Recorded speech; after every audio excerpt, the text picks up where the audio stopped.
ఓం శ్రీ గురుభ్యో నమః. ఓం గం గణపతయే నమః. ఓం ఐం సరస్వత్యే నమః. ఓం శ్రీమాత్రే నమః.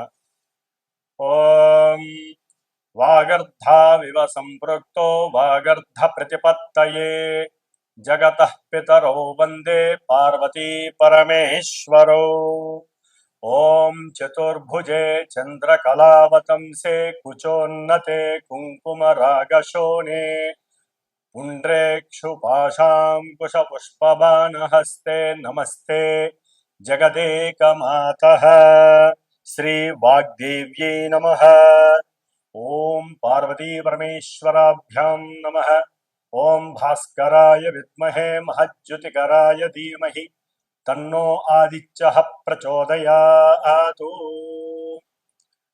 నిత్యము కూడా సనాతన ధర్మాన్ని ఆచరిస్తూ ఈ యొక్క భరతఖండంలో జన్మించినటువంటి సమస్త మానవులంతా కూడా ఈ యొక్క ఛానల్స్ ద్వారా అంటే భక్తిని ప్రేరేపించేటటువంటి మన యొక్క శాస్త్ర ధర్మంలో ఉన్నటువంటి నవగ్రహ జ్యోతిష్యాన్ని మరి అత్యంత తెలివిగా ప్రదర్శిస్తున్నటువంటి ఈ యొక్క ఛానల్స్ ద్వారా ఎన్నో కోట్ల మంది ఖండాంతరాల్లో ఉండి కూడా ఈ యొక్క జ్యోతిష్య పరిజ్ఞానాన్ని వింటూ ఆస్వాదిస్తూ వారికి కలిగేటటువంటి ఇబ్బందికరమైనటువంటి పరిస్థితుల్ని ముందుగా తెలుసుకొని వాటిల్ని చక్కబెట్టుకొని, ఎందుకంటే ఈ యొక్క గ్రహాలు మొత్తం కూడా మన యొక్క మనసు మీద ప్రభావితం చేస్తాయి కాబట్టి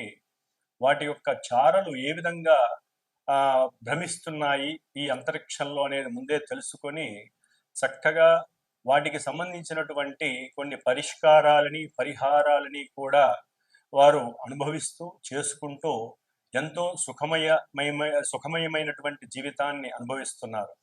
కాబట్టి ఇప్పుడు ముఖ్యంగా మనకి ఈ సంవత్సరం మార్చి 30వ తేదీ 2025వ సంవత్సరమున ఉగాది అనగా యుగాది అంటే క్రోధినామ సంవత్సరాన్ని వదిలివేసి తరువాత వచ్చేటటువంటి శ్రీ విశ్వావసు నామ సంవత్సరం.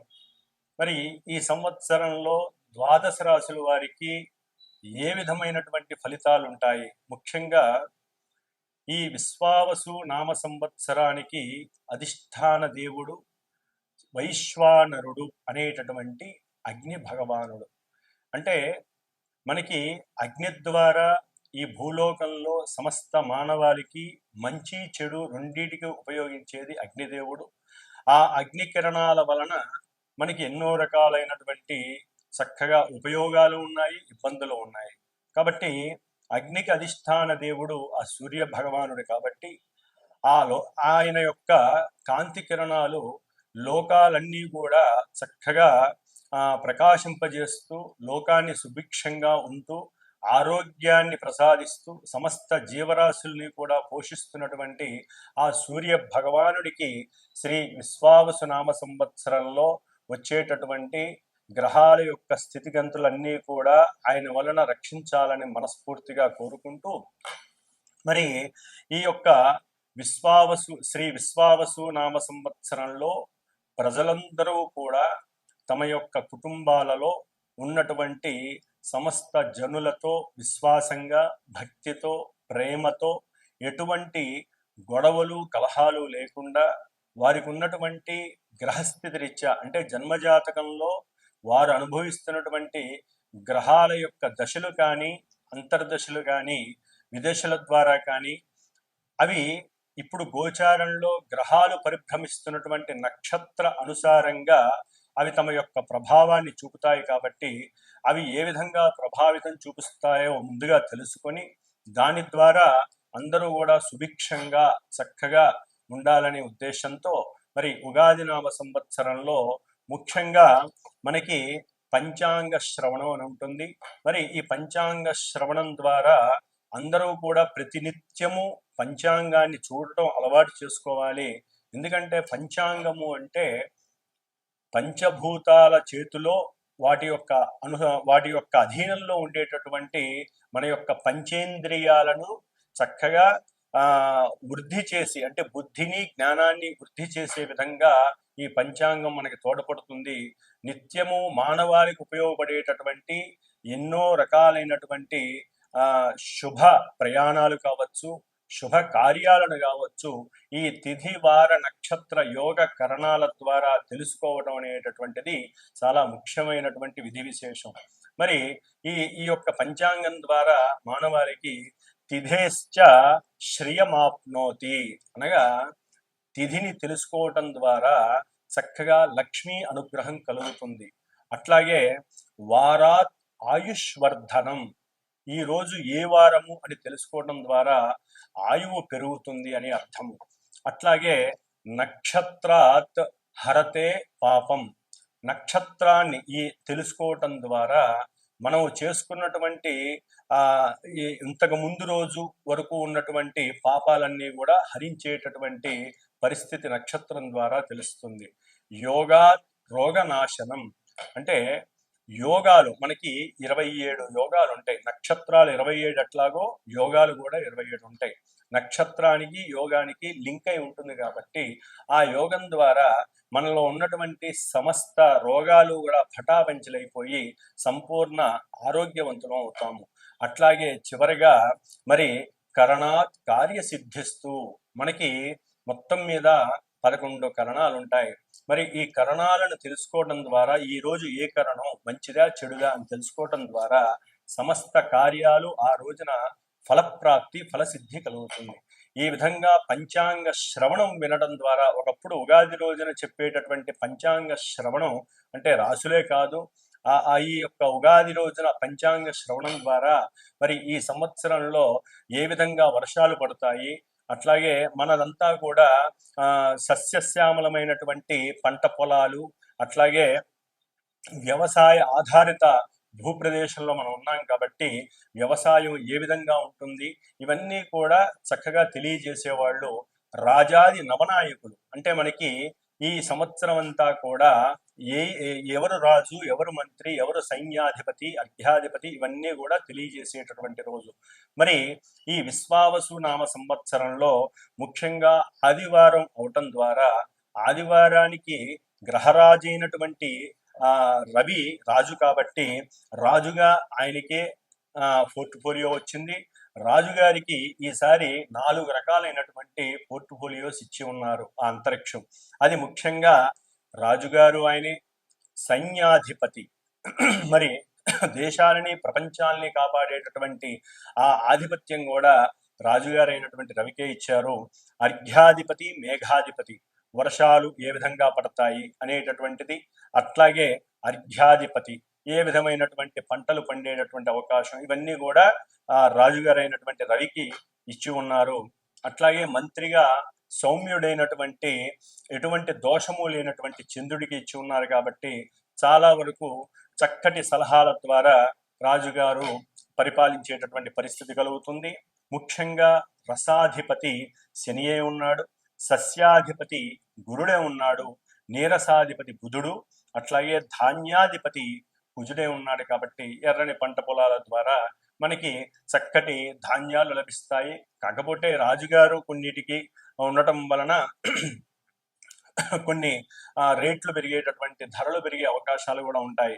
ఈ విధంగా మరి ఈ విశ్వావసునామ సంవత్సరంలో మనకి ఎన్నో విధాలుగా ఉపయోగాలు ఉన్నాయి, ఇబ్బందులు ఉన్నాయి.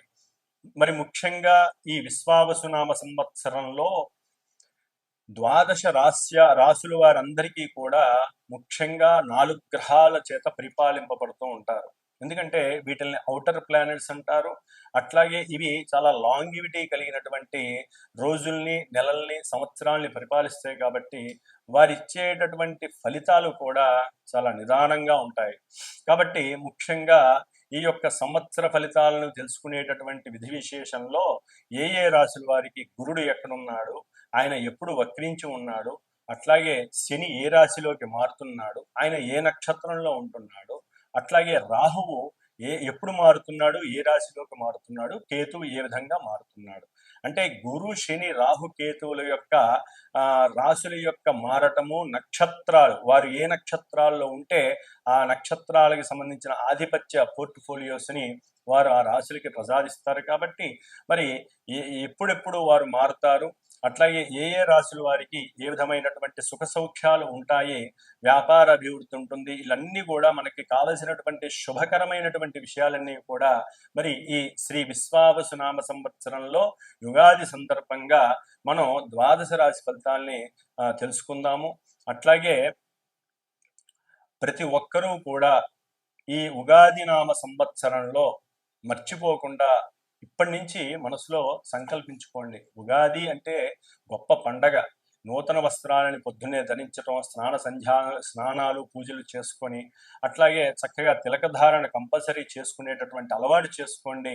తిలకధారణ వలన ఆయుష్ పెరుగుతుంది, అవతల వ్యక్తులు వశీకరణం అవుతారు. అంటే మనకి శుభకరమైనటువంటి వ్యాపారస్తులు కావచ్చు, ఉద్యోగస్తులు కావచ్చు, వివాహం కాని వారు కావచ్చు, విద్యార్థులు కావచ్చు, కుంకుమ ధారణ వలన పొందేటటువంటి లాభాలు అన్నీ కాదు, కుంకుమ ధారణ లేకపోవటం వలన మనలో ఉన్నటువంటి షట్చక్రాలన్నీ కూడా నిద్రావస్థలోనే ఉండి చైతన్యం అనేటటువంటిది జరగదు. ఆజ్ఞాచక్రంలో ఎప్పుడైతే మనం తిలక ధారణ, దాన్ని బొట్టు అంటారు, స్త్రీలే కాదండి పురుషులు అందరూ కూడా ధరించగలిగితే గనక చిన్నదో పెద్దదో, ఎరుపుదో తెలుపుదో గ్రీన్దో ఎవరికి నచ్చిన కలరు వారు కంపల్సరీ తిలకధారణ చెయ్యండి.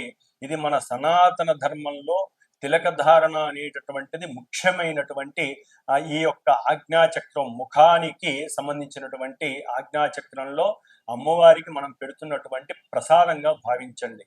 ఉదయాన్నే బొట్టు పెట్టిన వాళ్ళు మళ్ళీ స్నానం చేసేంత వరకు కూడా బొట్టు అట్లాగే ఉంటుంది. కాబట్టి బొట్టు పెట్టడం అలవాటు చేసుకోండి. ప్రతి ఇంట్లో కూడా మగవారు తప్పనిసరిగా బయటికి వెళ్ళేటప్పుడు ఉదయంలో, ఆఫీస్ వ్యక్తులైనా సరే, ఉద్యోగానికి వెళ్ళేవారు, లేకపోతే వ్యాపారస్తులైనా సరే, లేదా ఇంట్లో తమ పనులు చేసుకునే మగవారైనా సరే, ముందు దీపారాధన చేయటం అలవాటు చేసుకోవాలి. ఎందుకంటే ఒక్క పూట మీరు దీపారాధన మీకు తోచినటువంటి ఆవు నెయ్యో, నువ్వుల నూనె, కొబ్బరి నూనె మీ గ్రహస్థితిని అనుసరించి చక్కగా చేయండి. దాని ద్వారా మీ ఇంట్లో అష్టైశ్వర్యాలు కలుగుతాయి. స్త్రీలు తర్వాత చేసే వాళ్ళ దీపారాధనలో పూజలు వారు చేసుకుంటారు. మగవారు మాత్రం దీపారాధన చేసుకొని భగవంతుడి నమస్కారం చేసుకొని బయటికి వెళ్తే ఆ ఇల్లు ఎప్పుడు సుభిక్షంగా ఉంటుంది. ఆ కుటుంబంలో ఎటువంటి పరిస్థితులు అంటే ప్రతికూలమైనటువంటి పరిస్థితులు, అశౌచాలు కలగకుండా ఉంటాయని శాస్త్రం నిర్దేశించింది. కాబట్టి తప్పకుండా దీపారాధన చేయండి. ముందు అవతల వ్యక్తితో మాట్లాడేటప్పుడు ప్రశాంతంగా, నిర్మలత్వంగా, నిర్భయంగా, ధైర్యంగా, ఎటువంటి మనసులో అసూయ, ఈర్ష్య, ద్వేషాలు లేకుండా చక్కగా మాట్లాడడం అలవాటు చేసుకోండి. దాని ద్వారా గ్రహస్థితుల్లో ఎంత లోపాలున్నా కూడా ఆ గ్రహాలన్నీ కూడా మీకు దాసోహం అవుతాయి. మన యొక్క మనసే మన యొక్క గ్రహస్థితి అని అందరూ తెలుసుకోవడం చాలా ఉత్తమం. కుంభరాశి వారందరికీ శ్రీ విశ్వావసునామ సంవత్సర యుగాది శుభాకాంక్షలు. ఈ సంవత్సరం అంతా కుంభరాశి వారికి మరి శని మహానుభావుడు మార్చి 30వ తేదీ వరకు కూడా తమ యొక్క జన్మరాశిలో ఉండి అనారోగ్యాలని, అనుకున్న కార్యాలయంతో నిర్లిప్తత, జుగుత్స, అట్లాగే ఆటంకాలని, అప్రస్తుతమైనటువంటి అనారోగ్య సమస్యలని కలుగచేస్తూ కుటుంబంలో కూడా మానసికంగా కొంత ఇబ్బందులు కలుగజేశారు. మరి ఇప్పుడు జన్మశని కాస్త ద్వితీయంలోకి వెళ్ళి మరి కుటుంబ పరంగా ఈ ద్వితీయ శని విపరీతమైనటువంటి నష్టాన్ని కలుగజేసేటటువంటి పరిస్థితి కనిపిస్తోంది. అంటే వృధాగా ఖర్చు అయిపోతుంది. ఎందుకు ఖర్చు పెడతారో కూడా వారికి తెలియదు. కుటుంబ పరంగా ఖర్చు అవుతుంది, అంటే అది అనారోగ్యాలకు కావచ్చు, కుటుంబ ధన వ్యయం కావచ్చు, భోజనాలకు కావచ్చు. అట్లాగే ఈ యొక్క రెండవ స్థానంలో ఉన్నటువంటి శని వలన నేత్ర సమస్యలు, కుడి నేత్రానికి సంబంధించినటువంటి సమస్యలకి ఇబ్బందులు ఎదురు అవకాశం ఉంటుంది. అట్లాగే బంధువులు కూడా శత్రువులు అయ్యేటటువంటి పరిస్థితులు కనిపిస్తున్నాయి. కొంచెం ఇవన్నీ ఆకస్మికంగా జరిగే అవకాశాలు కూడా ఉంటాయి. బంధువులందరూ కూడా మీతో గొడవలకు దిగే పరిస్థితులు ఉంటుంది. కొంచెం జాగ్రత్త వహించండి. కుటుంబ వ్యవహారాల్లో కుటుంబంలో ఉన్నటువంటి పెద్ద వ్యక్తులతో కొంచెం జాగ్రత్త వహించండి. తొందరగా దుర్భాషలు మాట్లాడకండి. నిదానంగా ఆలోచించి మాట్లాడడం ద్వారా మీకు ఏదైనా సరే అవతల వ్యక్తుల నుంచి గనక మీకు ఏదైనా ఇబ్బందులు కలిగితే మిమ్మల్ని మీరే ఆ, తమాయించుకొని మాట్లాడగలిగితే చాలా వరకు కుటుంబ సమస్యల నుంచి మీరు విన్నాడచ్చు. ఖర్చులు కూడా ఇది అవసరమా అనేటటువంటి ఆలోచన మీరు చేస్తేనే ఖర్చుని ఆపుకునే పరిస్థితి కలుగుతుంది. లేకపోతే అనవసరంగా దుబారా అయిపోతుంది కుటుంబ పరంగా. అట్లాగే ఈ 30వ తేదీన మరి చాలా వరకు ఈ కుంభరాశి వారికి 2వ స్థానంలో 6 గ్రహాలు, తర్వాత 5, తర్వాత 4 ఇన్ని గ్రహాల కూటమి చాలా ఇబ్బందికరమైనటువంటి పరిస్థితులను కలుగజేస్తుంది. ముఖ్యంగా మే 18 వరకు కూడా ద్వితీయ రాహువు అష్టమంలో కేతు వలన వీరు చాలా ఇబ్బందులు పడ్డారు. ఈ మే 18 తర్వాత రాహు జన్మరాశిలోకి వస్తాడు, కేతువు సప్తమంలోకి వస్తాడు. కాబట్టి భార్యాభర్తల మధ్య ప్రేమానురాగాల్లో కొంత వైవిధ్యమైనటువంటి ఇబ్బందికరమైనటువంటి పరిస్థితులు ఎదురవుతాయి. ఒకరంటే ఒకరికి ఇబ్బందికరమైనటువంటి దుర్భాషలు ఆడుకోవటం, లేకపోతే కొంచెం నర్వస్గా ఫీల్ అవ్వటం, మాట్లాడడానికి కూడా మొహమాట పడటం, కుటుంబంలో తండ్రితో కొంచెం విభేదం కలగటం, ఇలా ఒకటి కాదులేండి చాలా ఇబ్బందికరమైనటువంటి పరిస్థితులు రాహుకేతువులు కలుగుతాయి. అయితే గురుడు వీరికి మే 14 వరకు కూడా 4వ స్థానంలో ఉండటం ద్వారా కొన్ని గృహపరంగా ఆర్థికంగా ఇబ్బందులు కలిగినప్పటికీ కూడా ఇప్పుడు మే 14 నుంచి అక్టోబర్ 18 వరకు కూడా ఈ గురుడు పంచమంలోకి మిథున రాశిలోకి రావడం చేత వీరికి చాలా వరకు ఆర్థిక పరంగా లాభం కలుగుతుంది, సంతానపరమైనటువంటి లాభం కలుగుతుంది. అనుకున్నటువంటి మానసిక సంకల్పము కానీ మీరు చేసేటటువంటి వృత్తి ఉద్యోగ వ్యాపారాదుల్లో ఈ కుంభరాశి వారికి ఆర్థిక లాభాదేవీలు కలుగుతాయి. సెన్సెక్స్ కానీ, షేర్స్ కానీ, లేకపోతే ఏదైనా గవర్నమెంట్కి సంబంధించినటువంటి విషయాల్లో మీరు ఏదైనా పెట్టి ఉన్నా, లేకపోతే భార్య పేరుతో ఏదైనా కూడా డబ్బులు వేసినా అవి కలిసి వచ్చే అవకాశాలు గురుడు ద్వారా కలుగుతాయి అక్టోబర్ 18 లోపల. కాబట్టి సంతానపరంగా కూడా కొంత సంకల్ప సిద్ధి కలిగేటటువంటి అవకాశము కలుగుతుంది.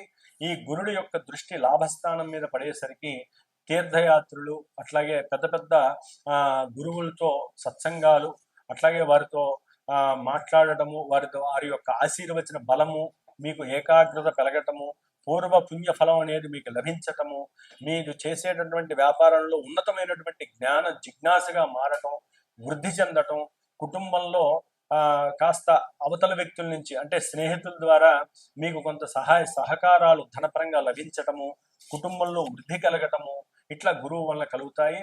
అక్టోబర్ 18 తర్వాత ఈ సంవత్సరం ఈ కుంభరాశి వారికి 6వ స్థానంలో గురుడు ఉచ్చస్థితిని పొందడం ద్వారా ఉద్యోగంలో ఒక టాప్ స్టేజ్లో ఉంటారు. చక్కగా సౌకర్యవంతమైనటువంటి ఉద్యోగం ద్వారా అఖండమైనటువంటి ధనలాభాన్ని మీరు పొందే అవకాశం ఉంటుంది. శత్రువులు మిత్రువులుగా మారిపోతారు. ఎటువంటి రోగాలైనా పటాపంచలైపోతాయి. కాబట్టి గురువు షష్ఠమంలో ఉండటం ద్వారా మంచి ఉన్నతమైనటువంటి ఆరోగ్య సిద్ధి కలిగేటటువంటి అవకాశము, శత్రు రోగ రుణబాధాలు తీరిపోయే పరిస్థితులు కలుగుతాయి. కాబట్టి ఏదేమైనప్పటికీ వీరు సుబ్రహ్మణ్య ఆరాధన చేసుకోవటం, రాహుకేతువుల జపము, హోమము, సుబ్రహ్మణ్య పాశుపత హోమం చేసుకోవడం ద్వారా భార్యాభర్తల మధ్య వ్యాపార విషయాలు, తండ్రి విషయాలలో కొంత అనుకూలత కలగడానికి అవకాశం ఉంటుంది. ఓం శ్రీమాత్రే నమః.